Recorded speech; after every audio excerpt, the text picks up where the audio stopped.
नमस्कार, स्वागत है आपका एसबीसीएन टाइम्स में और मैं हूं आपके साथ मयंक शर्मा। आइए शुरुआत करते हैं आज की कुछ प्रमुख हेडलाइंस के साथ। मनासा के कंजारडा नाले में बहे वृद्ध का शव 28 घंटे की मशक्कत के बाद मिला। एनडीआरएफ और पुलिस द्वारा 28 घंटे से जारी था रेस्क्यू।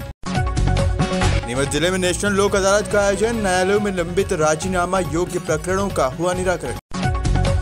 इंदौर के अग्निमान परिवार की ओर से प्रबंध संपादक राजेश शेलावत द्वारा खजराना गणेश मंदिर में भगवान के सिंहासन के लिए परिवार के साथ भगवान के चरणों में 10 किलो चांदी अर्पित की गई।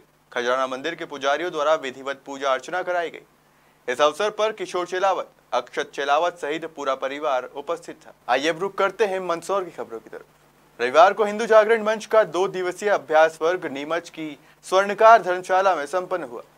कार्यक्रम में मुख्य अतिथि के रूप में हिंदू जागरण मंच के आशीष बसु, प्रांतीय संगठन मंत्री राजेंद्र भार्गव, प्रांतीय महामंत्री नेपाल सिंह उपस्थित रहे, जिन्होंने 2 दिन तक नीमच मंदसौर गरोठ विभाग के पदाधिकारियों को मार्गदर्शन दिया। विभिन्न सत्रों के दौरान विभिन्न विषयों को लेकर कार्यकर्ताओं को संबोधित किया। साथ ही नवीन जिम्मेदारियां भी इस दौरान कार्यकर्ताओं और पदाधिकारियों को दी। इस अभ्यास वर्ग के दौरान आगामी कार्य योजना पर भी चर्चा की गई, ताकि संगठन का विस्तार और उसमें और मजबूती प्रदान की जा सके। इस आशय की जानकारी नीमच हिंदू जागरण मंच के जिलाध्यक्ष राजू नागदा ने देते हुए बताया कि यह प्रशिक्षण शिविर काफी सफल रहा और बड़ी संख्या में कार्यकर्ताओं ने नीमच मंदसौर के विभिन्न ग्रामीण व शहरी अंचल में भाग लिया। इस प्रशिक्षण उपरांत कार्यकर्ताओं में उत्साह है और नवीन ऊर्जा के साथ वे अब और भी सशक्त रूप से कार्य करेंगे। हिंदू जागरण मंच का विभागीय अभ्यास वर्ग कार्यक्रम का समापन था।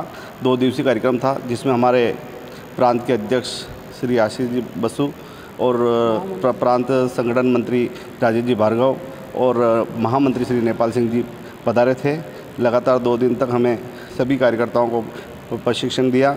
इसके अलावा नीमच मंदसौर गरोठ के जो दायित्वान कार्यकर्ता है वो सभी इस कार्यक्रम में शामिल हुए थे। बस कार्यकर्ताओं को दायित्वान जो कार्यकर्ता थे उन्हें पदभार दिया गया, प्रशिक्षण दिया गया और नई नई जिम्मेदारियां दी गई ताकि संगठन खड़ा हो सके और प्रशिक्षण दिया गया। प्रतिवर्ष अनुसार इस वर्ष भी साई ग्रुप एवं शुक्ला ट्यूटोरियल पर गणेश उत्सव के द्वितीय दिवस पर आरती में पधारे देशपुर प्रेस क्लब के अध्यक्ष नेमीचंद राठौर, जिला संपादक संघ के अध्यक्ष अनिल जोशी, क्रांतिकारी रिपोर्टर उमेश नेक्स, दशपुर दिशा संपादक योगेश पोरवाल, पत्रकार रमेश माली एवं पत्रकार अजय सिंह तोमर, पत्रकार एहसान अजमेरी ने गणेश वंदना कर पूजा अर्चना की। साई ग्रुप व शुक्ला ट्यूटोरियल द्वारा गणेश जी की मनमोहक झांकी सजाई गई है। अतिथियों का हार्दिक स्वागत, वंदन, अभिनंदन। संपादक संघ के जिला अध्यक्ष माननीय अनिल जोशी, योगेश जी पोरवाल, उमेश जी नेक्स, नेमीचंद जी राठौर,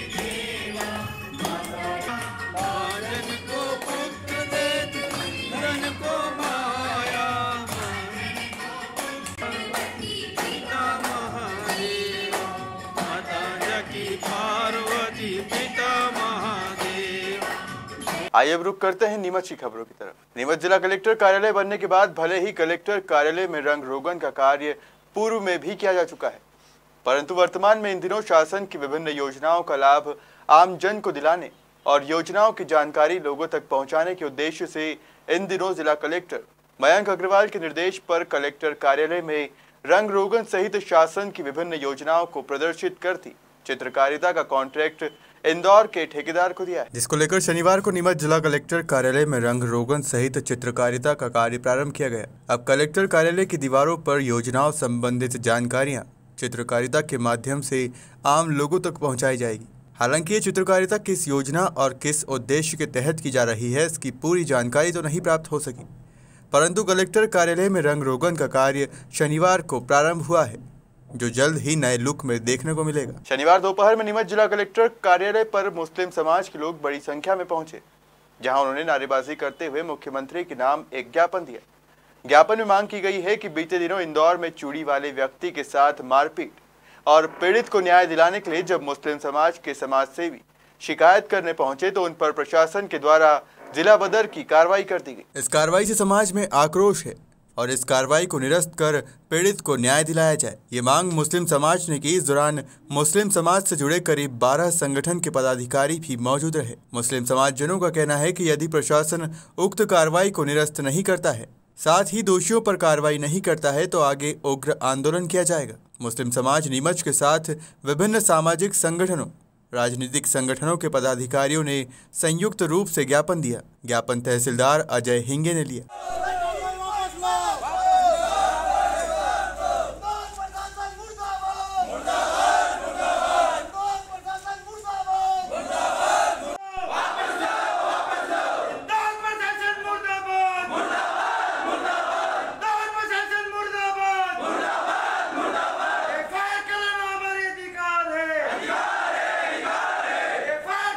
इस तारीख को जो इंदौर में घटना हुई, चूड़ी वाले के साथ मॉब लिंचिंग हुई और उसको बगैर कुछ एफआईआर दर्ज किए छोड़ दिया गया पुलिस ने।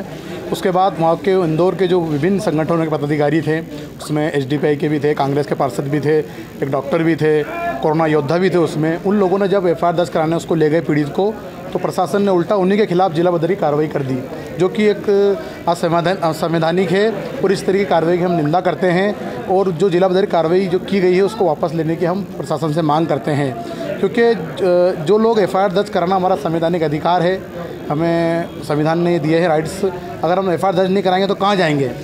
जब उस पीड़ित के साथ अन्याय होगा तो उसको लेकर थाने जाया जाएगा। अगर थाने से भी रवैया अगर मिलेगा तो किस तरीके से हम इंसाफ की मांग कर सकते हैं? इसीलिए हम लोग यहाँ जमा हुए विभिन्न संगठन नीमच के अंदर, तमाम मुस्लिम और राजनीतिक संगठन, पॉलिटिकल संगठन, समाज सेवी, कि उस कार्रवाई को, जिला बदर की कार्रवाई को वापस लिया जाए। इसीलिए हम लोग यहाँ जमा हुए। आज तकरीबन 1 दर्जन करीब संगठन उसमें शामिल हैं। उसमें एसडीपीआई है, बहुजन मुक्ति मोर्चा है, राष्ट्रीय मुस्लिम मोर्चा है, अपने क्या नाम है एमआईएम है, एसडीपीआई है, और जो बिरादरियाँ हैं, जो समाज है, वो संगठन भी यहाँ पर मौजूद हैं। हम सब ने मिलकर एक संयुक्त ज्ञापन दिया है कि उस जिला बदरी कार्रवाई को जल्द से जल्द वापस लिया जाए, अन्यथा नहीं तो बड़ा हमें आंदोलन करना पड़ेगा। शनिवार को बड़ी संख्या में महाराष्ट्र नवनिर्माण सेना के कार्यकर्ता नारेबाजी करते हुए नीमच जिला कलेक्ट्रेट कार्यालय पहुंचे, जहां उन्होंने कलेक्टर के नाम एक ज्ञापन दिया। ज्ञापन में नीमच जिले में लगातार भूमाफियाओं की बढ़ रही गतिविधि और गरीब लोगों की जमीनों को जबरन हथियाने के प्रयासों की निंदा करते हुए ऐसे माफियाओं पर सख्त कार्रवाई की मांग की है। इस अवसर पर मध्य प्रदेश नवनिर्माण सेना के प्रदेश अध्यक्ष किशोर चौकसे भी उपस्थित रहे। ज्ञापन तहसीलदार अजय हिंगे ने लिया। मैं मध्य प्रदेश नवनिर्माण सेना से हूं और मध्य प्रदेश नवनिर्माण सेना ने आज माननीय साहब को यहाँ पे ज्ञापन दिया है कि नीमच ज़िले में और नीमच ज़िले के समस्त तहसीलों में आज भूमाफियाओं का, असामाजिक तत्वों का, दबंगों का जो एक साम्राज्य फैला हुआ है और जो समांतर सरकार के समांतर चल रहे हैं, सरकार का उनको संरक्षण भी है। इसके विरोध में आज हम लोग यहाँ पर आए हैं कि सरकार इनको ज्ञापन दिया है माननीय साहब को कि इन दबंगों से जो भूखंडों पर खाली भूखंड जो डले हुए हैं और इन दबंगों ने उस पर कब्जा किया हुआ है और इसको कब्जे को अलग करा जाए और दबंगों पर सख्त कार्रवाई की जाए। इसके लिए आज हमने माननीय साहब को ज्ञापन दिया है और इसके बाद अगर ये कार्रवाई नहीं होती है तो आगे भी हम आंदोलन करने के लिए बाध्य होंगे। देखिए, मध्य प्रदेश नवनिर्माण सेना जो है ये महाराष्ट्र संचालित है और राज ठाकरे साहब हमारे राष्ट्रीय अध्यक्ष हैं और मन से अपने स्टाइल में ही फिर उसका आंदोलन करती है और उसका जवाब भी मन से अपने स्टाइल में ही देती है। तो सभी लोग ज्ञात होगा इसका, तो सभी लोग के मन से किस प्रकार से अपना जवाब देती है। मध्य प्रदेश में बहुजन समाज और मुस्लिम समाज पर हुए अत्याचार के विरोध में भीम आर्मी के कार्यकर्ता शनिवार को कलेक्टर कार्यालय पहुंचे और भीम आर्मी भारत एकता मिशन के बैनर तले राष्ट्रपति के नाम नायब तहसीलदार प्रशस्तीप सिंह को ज्ञापन सौंपा। ज्ञापन में बताया गया कि वर्तमान समय में मध्य प्रदेश में बहुजन समाज और मुस्लिम समाज पर आए दिन बलात्कार, हत्या एवं लगातार समाज को गंभीर रूप से प्रताड़ित किया जा रहा है, जिससे समस्त बहुजन समाज में आक्रोश व्याप्त है तथा शासन प्रशासन के द्वारा अपराधों पर अंकुश नहीं लगाया जा रहा है। अगर शीघ्र घटनाओं पर अंकुश नहीं लगाया गया तो मजबूरन संगठन प्रदेश व्यापी आंदोलन करेगा। ज्ञापन के माध्यम से मांग की गई है कि नीमच जिले में अनुसूचित जाति व अनुसूचित जनजाति के प्रकरणों का न्यायालय में अभियोजन अधिवक्ता कृष्णपाल सिंह झाला द्वारा पैरवी की जाती है। परंतु अधिवक्ता द्वारा पीड़ित पक्षकार को सहयोग नहीं किया जाता है और पैरवी भी सही नहीं की जाती है, जिससे अनुसूचित जाति एवं जनजाति के सदस्यों को न्याय नहीं मिल पा रहा है। अभियोजन को इस पद से हटाया जाए और नवीन अधिवक्ता अनुसूचित जाति और जनजाति का नियुक्त किया जाए। ज्ञापन में अन्य घटनाओं का भी जिक्र किया गया है, जिसमें नेवड़ की रहने वाली नौसरी बाई के पट्टे की जमीन पर भूमाफिया द्वारा अवैध अतिक्रमण किया जा रहा है। ज्ञापन में अन्य मामलों का भी जिक्र किया गया है। जल्द ही सभी मामलों का निराकरण करने की मांग की गई है। ज्ञापन सौंपते समय भीम आर्मी भारत एकता मिशन के कई कार्यकर्ता मौजूद रहे। भीम आर्मी मध्य प्रदेश के प्रदेश अध्यक्ष सुनील बेरेसिया जी द्वारा समस्त जिलों के अंदर ज्ञापन देने का आह्वान किया गया था, उसी को लेकर आज हमने नीमच के अंदर ज्ञापन दिया है। हमारी मुख्य मांगे है कि मध्य प्रदेश के अंदर लगातार मॉब लिंचिंग हो रही है बहुजन समाज के साथ और मुस्लिम समाज के साथ, और लगातार हमारे बहुजन समाज की महिलाओं के साथ बलात्कार की घटनाएं बढ़ती जा रही है। लगातार हमारे लोगों के साथ अन्याय उत्पीड़न बढ़ता जा रहा है। उनके ऊपर सरकार अंकुश लगाए जल्द, और इन मांगों को लेकर हमने आज ज्ञापन सौंपा। और हमारे नीमच की मुख्य एक मांग है कि हमारे नीमच के अंदर जो एक्ट्रोसिटी के केस होते हैं उनके लिए उनकी पैरवी करने के लिए अधिवक्ता कृष्ण सिंह जाला करके नाम है उनका, वो है तो वो जनरल कास्ट से आते हैं, लेकिन वो हमारे लोगों की अनुसूचित जाति जनजाति के लोगों की पैरवी ढंग से नहीं करते हैं और अपराधियों को सज़ा नहीं दिलवा पाते हैं। तो हमारी मांग है कि उनको वहाँ से हटा करके अधिवक्ता को हटा करके हमारे अनुसूचित जाति जनजाति का अधिवक्ता नियुक्त किया जाए। हमारी मुख्य मांगे यही है। विधिक सेवा प्राधिकरण के तत्वाधान में 11 सितंबर शनिवार को जिला मुख्यालय नीमच सहित तहसील मुख्यालय मनासा, रामपुरा तथा जावद में नेशनल लोक अदालत का आयोजन किया गया। लोक अदालत में लंबित करीब 10,000 केस आपसी समझौते के आधार पर चयनित किए गए। 3500 केस का 100% लक्ष्य लेकर लोक अदालत के माध्यम से न्यायाधीश और पीठ के सदस्यों द्वारा चेक अनादरण, विवादित बिजली, नगरपालिका, बीमा क्लेम आदि प्रकरणों द्वारा निराकरण किया जा रहा है। प्रधान जिला न्यायाधीश एवं अध्यक्ष राजवर्धन गुप्ता, अपर जिला न्यायाधीश संजय जैन द्वारा जानकारी देते हुए बताया गया कि न्यायालयों में 10,000 लंबित केस है, जिनमें से करीब 3500 केस आपसी विवाद के हैं, जिनका आज न्यायालयों में लोक अदालत के माध्यम से निराकरण करवाया जा रहा है। आज जिले में नेशनल लोक अदालत का आयोजन हो चुका है। पक्षकारों की बारिश के कारण भीड़ जो देखी जा रही है वो अपेक्षा के अनुरूप नहीं है, और मामलों का निराकरण के लिए 9,000 के लगभग मामले चिन्हित किए गए थे, इसमें 3,000 मामले रखे गए हैं। ये इस लोक अदालत में लगभग पिछली लोक अदालत से ज़्यादा प्रकरण निपटने की संभावना है, जो लगभग 300 के लगभग होने की संभावना है। आज 11 सितंबर 2021 को जिला नीमच में नेशनल लोक अदालत का आयोजन किया जा रहा है। नेशनल लोक अदालत में उभय पक्ष के राजीनामा के आधार पर प्रकरण का निराकरण किया जाता है, और न्यायाधीश द्वारा और पीठ के जो सदस्य होते हैं उनके द्वारा दोनों पक्षकारों को समझाइश दी जाती है कि वो एक म्यूचुअल सेटलमेंट पे आके राजीनामा कर सकें। इस बार करीब 10,000 केस हैं पूरे ज़िले में जो राजीनामा योग्य हैं। उनमें से करीब 3,500 केसेस को हमने इसके लिए चुना है, और उन पर हम लोग विशेष मेहनत कर रहे हैं दोनों पक्षकारों को समझाने की। तो इन 3,500 में से एक अच्छा परसेंटेज राजीनामा के रूप में सामने आने की उम्मीद है। इसमें मुख्यतः ऐसे प्रकरण हैं जो राजीनामा योग्य हैं, जैसे चेक अनादरण के मामले हैं या आपराधिक मामले हैं जिनमें राजीनामा हो सकता है, और सिविल प्रकरण भी हैं, बिजली विभाग के भी प्रकरण हैं बकाया वसूली वाले, नगर पालिका के भी प्रकरण हैं। इस तरह के सभी प्रकरण हम लोगों ने रखे हैं। जी, बीमा क्लेम मतलब मोटर एक्सीडेंट क्लेम के जो केसेस होते हैं, इसमें बीमा कंपनी सामान्यतः एक पक्षकार होती है और दूसरा आवेदक होता है। तो पिछले कई दिन से हम लोगों के प्रयास चल रहे हैं। बीमा कंपनी के new India insurance, oriental insurance, इन सभी के अधिकारी भी यहाँ विजिट किया है उन्होंने, और दोनों पक्षकारों के बीच में, दोनों अधिवक्ताओं के बीच में बैठ के हम लोगों ने राजीनामा कराया है। तो कुछ बड़े अमाउंट के केसेस भी हैं, कुछ कम अमाउंट के केस हैं, लेकिन काफ़ी सफलता मिलने की उम्मीद है उसमें। ऐसे ज़मीन जायदाद के मामलों को हम लोग सिविल प्रकरण बोलते हैं। तो सिविल प्रकरण सामान्यतः लंबे चलते हैं, और पिछले कुछ समय से कोरोना काल चल रहा था, इस कारण से नियमित सुनवाई कोर्ट में नहीं हो पा रही थी। तो पक्षकारों के मन में इस दौरान ये भावना आती है कि राजीनामा करके जल्दी से हम लोग अपने केस का निपटारा कर लें। हम लोग तो समझाते ही हैं उन्हें, और हम लोगों ने समझाइश दी है, तो कुछ अच्छे रिजल्ट मिलने की उम्मीद है। बहुत सारे पक्षकारों को ये बात समझ में आई कि लंबे समय तक कोर्ट में केस चलाने से कोई फ़ायदा नहीं है, थोड़ा सा दोनों लोगों को झुकना पड़ता है, पर दोनों लोगों की जीत होती है, इसमें किसी की हार नहीं होती है, दोनों पक्षों की जीत होती है।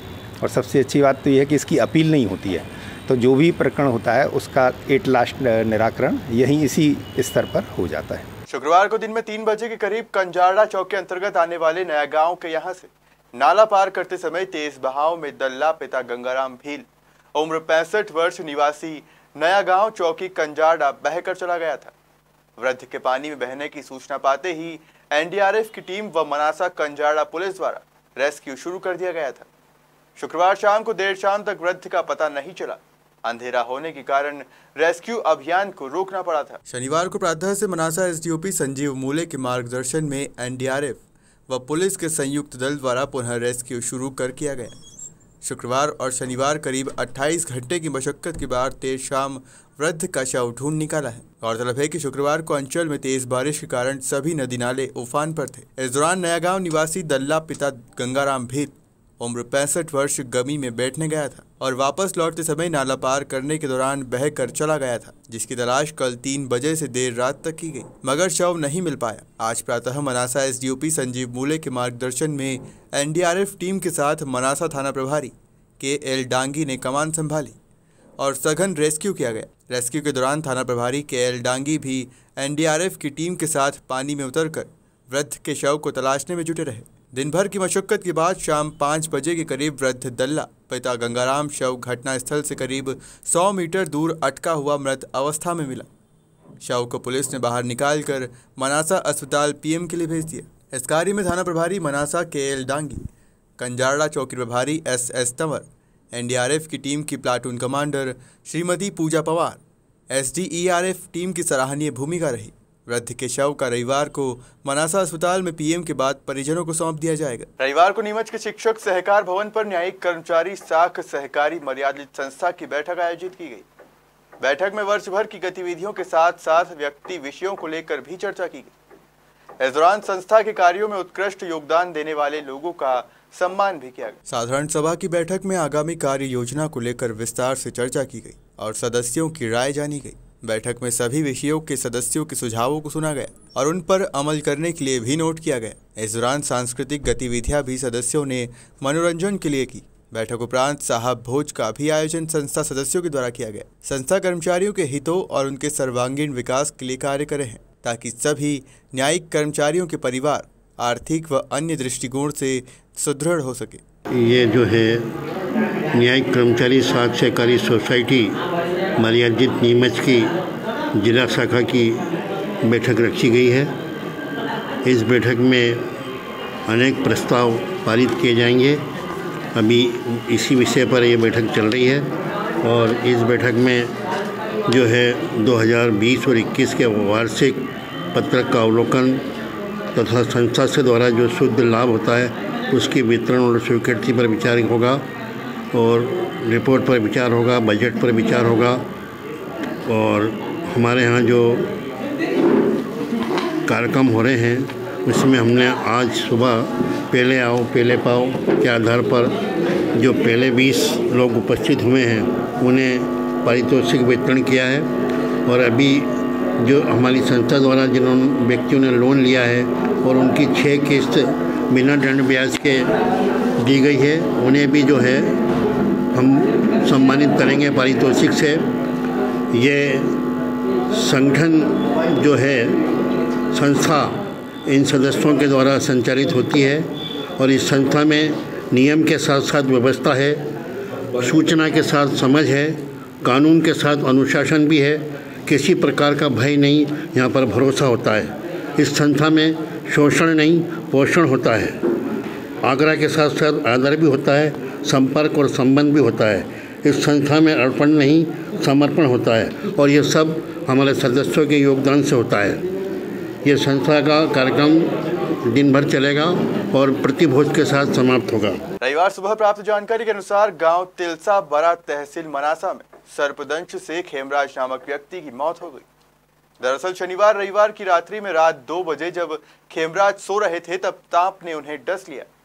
इसके बाद परिजन उन्हें गंभीर हालत में नीमच जिला चिकित्सालय लाए, जहां इलाज के दौरान उन्होंने दम तोड़ दिया। नीमच जिला चिकित्सालय में मृतक का पोस्टमार्टम कर शव परिजनों के सुपुर्द कर दिया गया। वहीं पुलिस ने मर्ग कायम कर मामले की जांच शुरू कर दी है। रोहतक को सांप ने 2-3 जगह पर काटा। हालांकि मृतक ने सांप को डरने के दौरान पकड़ भी लिया था। सर्पदंश के बाद मृतक पहले एक देव स्थान पर ले गए, जहाँ से मृतक को नीमच जिला चिकित्सालय भेज दिया। गौरतलब है कि इन दिनों सर्पदंश की घटनाएं काफी सुनने को आ रही है। बारिश के दौरान इस तरह की घटनाएं बढ़ जाती है। ऐसे में लोगों को सावधानी रखने की आवश्यकता है। सोते समय विशेष रूप से इस बात पर ध्यान दें। शाम को मैं सोए 2 बजे रात की, जो मेरे पापा ने जगाए थे, मेरे होरा जी जो यहाँ से पकड़े थे, वो ये खुलाए, मैं गुंडी खुलाई, फिर यहाँ से 2-3 डक मार दी। फिर हम गए खेड़ा, वो खगल माज का मंदिर है, मंदिर गए, फिर से वहाँ से निकले 4:30 बजे, यहाँ आ गए थे 5:30 बजे। तिल सावरा से ये लासुर के पास, ये 2 बजे सो रहे थे जी। रात को 2 बजे सो रहे थे, तो सोते समय यहाँ पे हाथ में सांप चढ़ गया। उसके बाद में यहाँ से सांप को पकड़ लिया, फिर बाद में 2-3 डंक मार दिए सांप ने। फिर बाद में हम खेरखेड़ा गए थे देवनारायण के स्थान पर, वहाँ से फिर नीमच आए, फिर बाद में ख़त्म हो गए। तिलसावरा, ये मनासा तहसील, मैं इनके भाई लगता हूँ। आज के लिए बस इतना ही। आप देखते रहिए SBCN टाइम।